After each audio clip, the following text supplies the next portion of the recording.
വീണ വിജയൻ്റെ വീട്ടിൽ May 27-ന് ED നടത്തിയ റെയ്ഡിൽ ചില സുപ്രധാന രേഖകൾ കിട്ടിയതായിട്ടാണ് ഇപ്പോൾ വാർത്ത വരുന്നത്.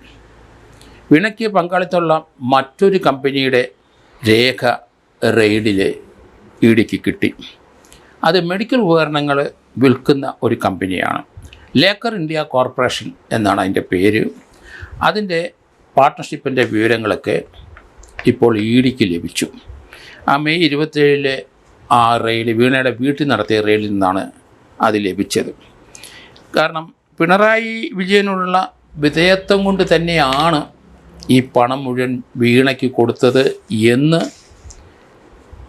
ആ കരിമണൽ കർത്ത മൊഴി കൊടുത്തതായിട്ടാണ് വാർത്തകൾ വരുന്നത്. അത് മാധ്യമ സൃഷ്ടിയാണ് എന്ന് പിണറായി വിജയൻ പറഞ്ഞു കഴിഞ്ഞു. ലേക്കർ ഇന്ത്യ കമ്പനി എന്ന് പറയുമ്പം അത് മെഡിക്കൽ ഉപകരണങ്ങൾ വിൽക്കുന്ന കമ്പനിയാണ്.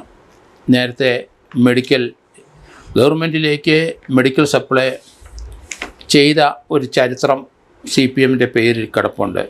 ഇതിനു മുമ്പ് ഈ മെഡിക്കൽ സപ്ലൈ ഗവൺമെൻറ്റിലേക്ക് ചെയ്യുന്ന ഒരു ഇടപാട് കോടിയേരി ബാലകൃഷ്ണൻ്റെ മകൻ ബിനീഷ് കോടിയേരിയുടെ പേരിൽ നമ്മൾ കേട്ടിരുന്നു.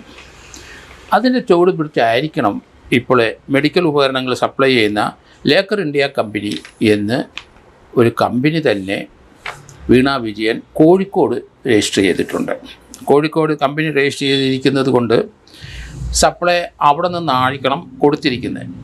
ഇത് ധാരാളം ആ കാലഘട്ടത്തിൽ ബിനീഷ് കോടിയേരി ഗവൺമെൻറ്റിൽ മെഡിക്കൽ സപ്ലൈ ചെയ്തുകൊണ്ടിരുന്നു. അങ്ങനെ 3-4 കമ്പനി ഉണ്ടായിരുന്നു എന്ന് കേട്ടിട്ടുണ്ട്.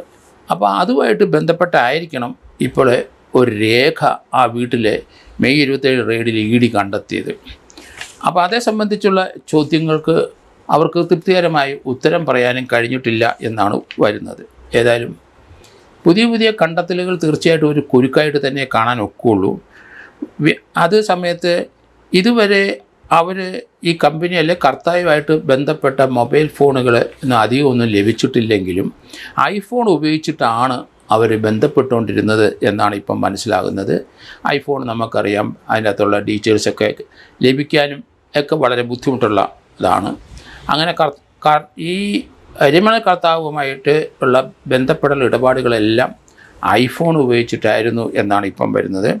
വ്യാജ IT സേവനത്തിൻ്റെ ഒരു കരാറും അവിടെ നിന്ന് കണ്ടെത്തിയിട്ടുണ്ട്. അതുതന്നെയല്ല, EDക്ക് കിട്ടിയ ഈ തെളിവുകളെല്ലാം അവർ ചില ഇൻവോയ്സുകൾ കണ്ടെത്തിയിട്ടുണ്ട്. ആ ഇൻവോയ്സുകളെല്ലാം ഐഫോണിൽ കൂടെ എടുത്തിട്ടുള്ള ഇൻവോയ്സുകളാണ്. അതുകൊണ്ട് മറ്റു രീതിയിലുള്ള എവിഡൻസുകൾ കിട്ടാൻ വളരെ ബുദ്ധിമുട്ടാണ്. അതുകൊണ്ടാണ് ഐഫോണിൻ്റെ അകത്തുള്ള ഈ ഡീറ്റെയിൽസ് എല്ലാം വളരെ ലേറ്റായിട്ട് ടെക്നിക്കലായിട്ട് മാത്രമേ അവർക്ക് കണ്ടെത്താൻ കഴിഞ്ഞുള്ളൂ. ഏതായാലും വീണയ്ക്ക് കുരുക്ക് മുറുകുന്നു എന്നാണ്. അത് വീണയെ ഉദ്ദേശിച്ചല്ല പണം കൊടുത്തതെന്ന് കരിമണൽ കർത്ത പറഞ്ഞിട്ടുണ്ടെങ്കിൽ, അങ്ങനെ ഒരു സ്റ്റേറ്റ്മെൻറ്റ് കൊടുത്തെന്നാണ് വാർത്ത വരുന്നത്. അത് വരുന്നുണ്ടെങ്കിൽ വീണയിൽ നിന്ന് കാര്യങ്ങൾ പിണറായി വിജയനിലേക്ക് നീങ്ങും എന്നാണ് എനിക്ക് തോന്നുന്നത്. മരുന്ന് വിതരണ കമ്പനിയുടെ ലേക്കർ ഇന്ത്യ കമ്പനിയിലെ ഒരു അക്കൗണ്ടിൽ 15 ലക്ഷം രൂപ ഉണ്ടായിരുന്നെന്നാണ് മറ്റൊരു വാർത്ത. അത് ED മരവിപ്പിക്കുകയും ചെയ്തു. അതുകൂടാതെ വീണ വിജയൻ്റെ brother Vivek Kiran enforcement directorate നേരത്തെ നോട്ടീസ് കൊടുത്തതായിട്ടൊക്കെ നമ്മൾ മനസ്സിലാക്കിയിട്ടുണ്ട്. വിവേക് കിരണിൻ്റെ അന്ന് കൊടുത്തിരിക്കുന്ന address son of Pinarayi Vijayan cliff house എന്നാണ്. അവിടെ വന്നപ്പോൾ അങ്ങനെ ഒരാളില്ല എന്ന് പറഞ്ഞ് അവിടുന്ന് മടങ്ങിപ്പോയി. വിവേക് കിരണ് ദുബായിലാണ്, അവിടെ ചില സ്ഥാപനങ്ങൾ നടത്തുന്നു എന്നാണ് അന്ന് വരുന്ന വാർത്തകൾ. പക്ഷേ ഇവിടുന്ന് പണം അങ്ങോട്ട് പോയിട്ടുണ്ടെങ്കിൽ അത് കുറ്റകരം തന്നെയാണ്. വിവേക് കിരണിൻ്റെ ദുബായിലുള്ള അക്കൗണ്ടിലേക്ക് ചില പണങ്ങൾ കേരളത്തിൽ നിന്ന് പോയിട്ടുണ്ട് എന്നാണ് മനസ്സിലാക്കുന്നത്. അത് എത്രത്തോളം ശരിയെന്ന് അറിയില്ല, എങ്കിലും അങ്ങനെ പോയിട്ടുണ്ടെങ്കിൽ അത് ഒരു കുറ്റകരം തന്നെയാണ്. ഫോറിൻ എക്സ്ചേഞ്ച് ആയിരിക്കും പോയിരിക്കുന്നത്. ഏതായാലും നേരത്തെ അവർക്കുണ്ടായ സംശയത്തിൻ്റെ പുറത്ത് വിവേക് കിരണ് നോട്ടീസ് അയച്ചെങ്കിലും അത് ഇവിടുന്ന് മടങ്ങിപ്പോയ ശേഷം നോട്ടീസ് പിന്നീടൊന്നും കൊടുത്തിട്ടില്ല എന്നാണ് മനസ്സിലാകുന്നത്. എന്തായാലും ഈ റെഡ് ക്രസൻറ്റ് എന്ന UAE കോൺസുലേറ്റ് മുഖേന സംസ്ഥാന സർക്കാരിന് നേരത്തെ പണം വന്നു എന്നൊക്കെയുള്ള, അല്ലെങ്കിൽ ഗോൾഡ് വന്നു എന്നൊക്കെയുള്ള ആരോപണങ്ങൾ കിടക്കുന്നുണ്ട്. അതിലേക്കൊക്കെ ഇനി അന്വേഷണം പോകുമോ ഇല്ലയോ എന്നറിയില്ല. ഏതായാലും EDയുടെ നീക്കം വീണ വിജയന് കുരുക്ക് മുറുകുന്നതായിട്ടാണ് വരുന്നത്. അത് പ്രധാനപ്പെട്ട ഒരു വാർത്ത വരുന്ന പണം കൊടുത്തതെല്ലാം പിണറായി വിജയനെ ഉദ്ദേശിച്ചുകൊണ്ടാണ് എന്ന് കരിമണൽ കർത്ത പറഞ്ഞിരിക്കുന്നു എന്ന വാർത്തയാണ്. അത് എത്രത്തോളം ശരിയെന്നറിയത്തില്ല.